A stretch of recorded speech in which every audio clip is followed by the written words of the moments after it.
impamvu ugomba kurya inzuzi z'ibihaza. Inzuzi z'ibihaza nubwo ari ntoya ariko zikungahaye ku ntungamubiri nyinshi umubiri w'umuntu wakenera. Inzuzi ziribwa mu buryo bunyuranye ku buryo ushobora gusanga benshi batazi ko zifitiye umubiri wacu akamaro kanini nk'uko tugiye kubirebera hamwe.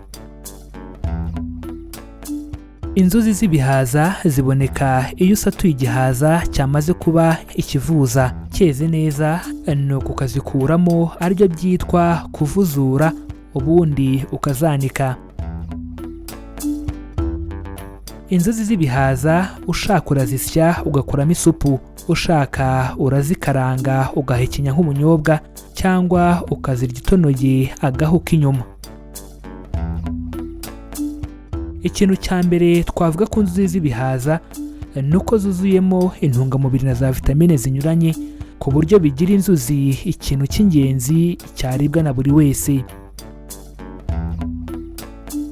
Muri garama 28 zazo habonekamo calories 151, habamo garama 7 za fibre, garama 5 z'ibinyamasukari ndetse na garama 7 za proteine. Mu nzuzi habonekamo kandi garama 13 z'ibinure, by'umwihariko muri byo garama 6 ni za omega 6, habonekamo 18% bya vitamine K ikenewe ku munsi ndetse na 33% bya phosphore ikenewe ku munsi.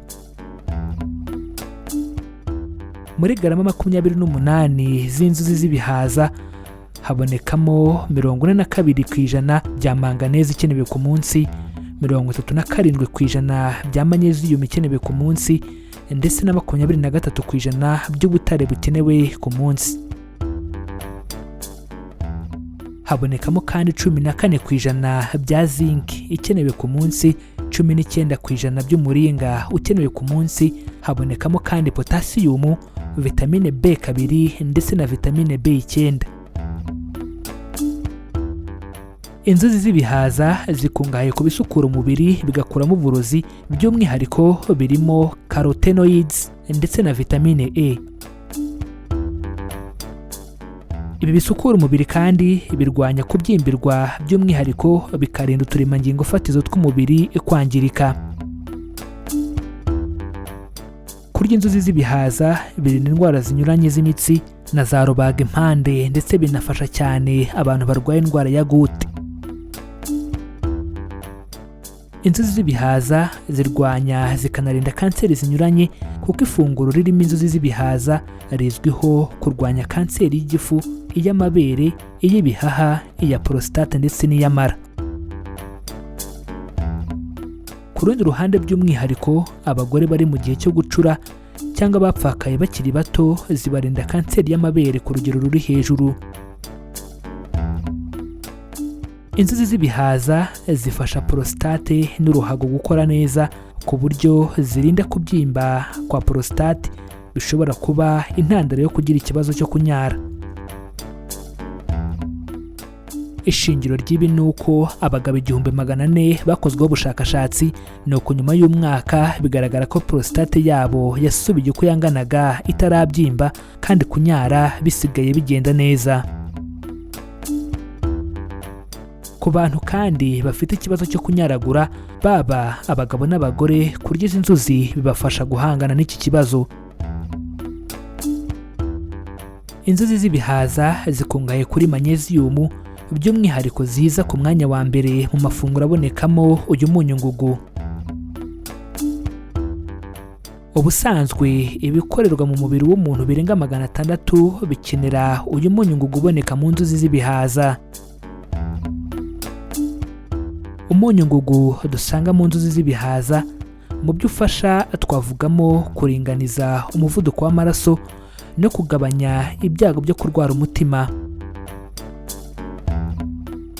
Uyu munyu ngugu kandi dusanga mu nzuzi z'ibihaza ufasha mu kugira amagufa akomeye ndetse unafasha mu kuringaniza igipimo cy'isukari mu maraso.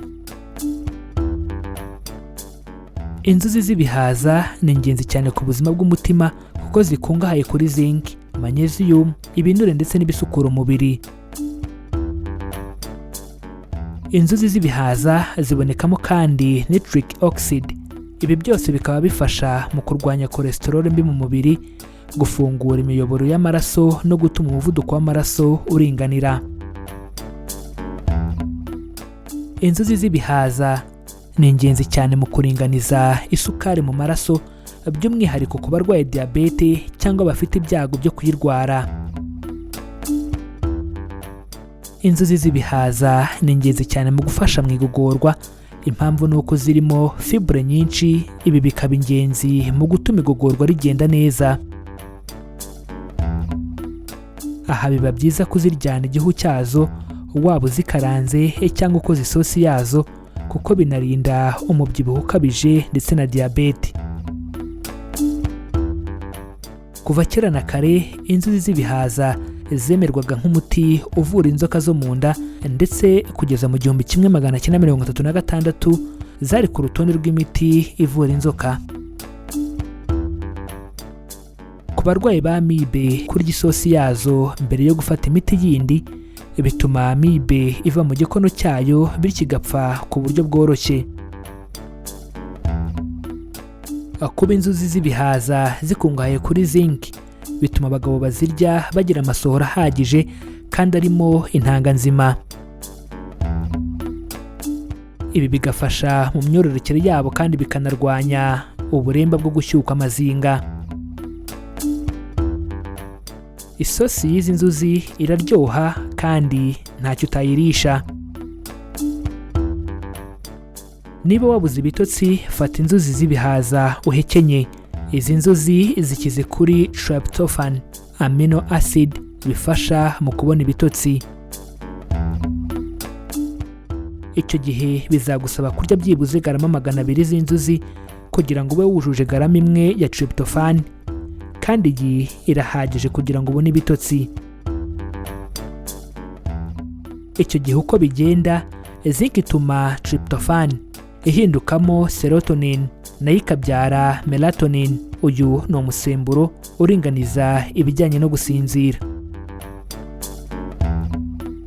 Nk'uko twabibonye mu ntangiriro, inzuzi z'ibihaza ushobora kuzirya zikaranze nk'ubunyobwa, kuzihekenya zumye, ariko ukavanaho igihu cy'inyuma. Ushobora kandi kuzikoramo isosi iryoshye kubi, aho ushobora kuyikora mu nzuzi zikaranze cyangwa zidakaranze, byose ntacyo bitwaye. Izi nzuzi ntabwo zitemerewe kuko n'umwana ufata imfashabere yemerewe kuzihabwa, ariko we ahabwa isosi yazo yonyine ubundi akumva amerewe neza. Ushobora kongera gukurikira iki kiganiro kugira ngo usobanukirwe neza kandi ugirirwe akamaro n'ibi tumaze kubaganirizaho.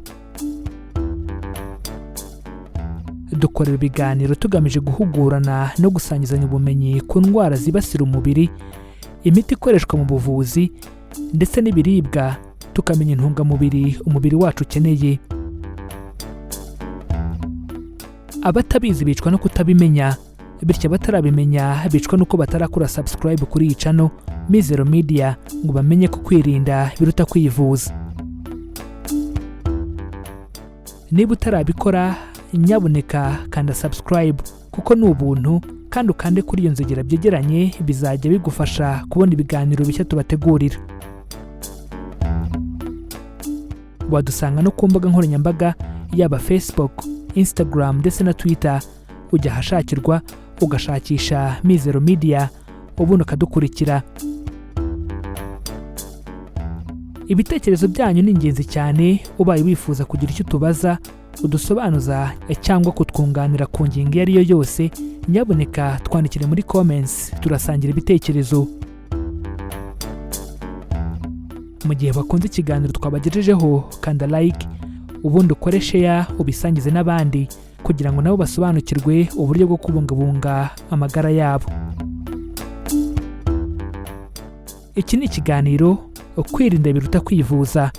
Amahoro y'Imana bane namwe, tubifurije kuzirikana ko amagara ari ubukungu.